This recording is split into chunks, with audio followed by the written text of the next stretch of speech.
In around January, February, you appointed Professor Magoha as the chairperson of the Kenya National Examination Council.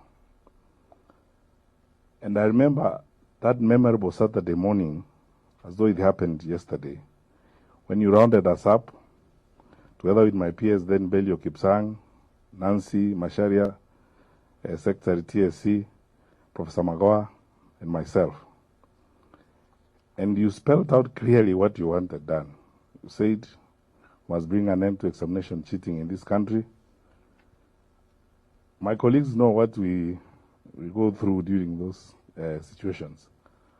Because you said, mwaje ujinga wa kusa mtihani hapo.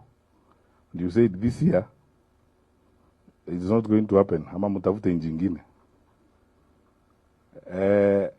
Then that was the clarion call or order that we needed, which led to the formation of an amazing fraternity in government during some of my happiest days in this life.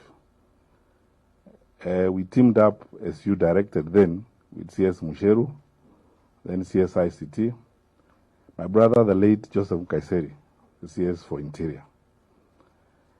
And you imposed a very punishing schedule on us. I'm now saying that after I've left the government, but you imposed a very punishing schedule on us, wanting updates on a fortnight basis of what you were doing to address the mess in the education sector.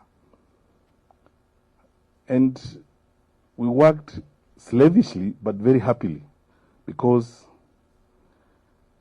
you outlined specific results you wanted, and all those wonderful people. And may the Lord bless the late Joseph Kcse and now my brother, Professor Magoha.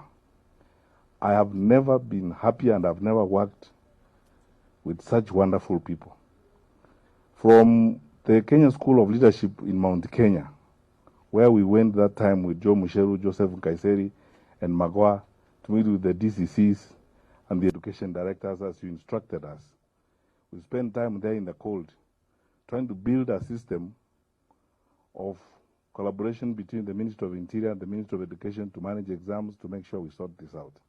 Professor Magoha said, we serve at the pleasure of number one, and our job is to outline his vision and ensure that it's delivered.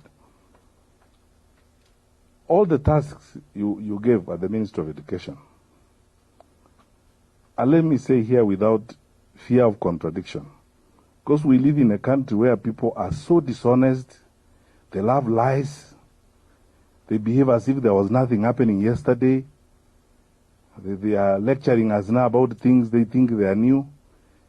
If Professor Magoha had not served as the Minister of Education, Your Excellency, your plan for NEMIS, the National Education Information Management System, will not have worked. And let nobody take credit for this. This was President Kenyatta's plan together with the World Bank, and that's how we got to where we are, the State and the Minister of Education. Your plan on expansion of school infrastructure through 20,000 classrooms would never have worked.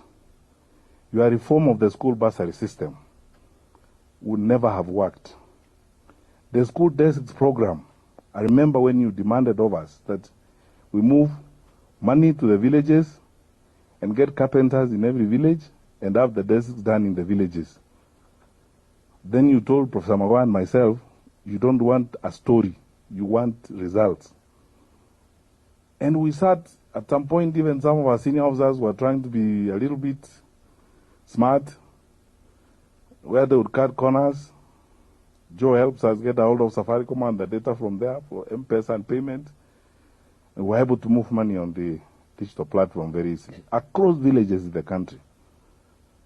And many, many things that were done to remake the education sector in this country because of the commitment and the work and partnership that we did together.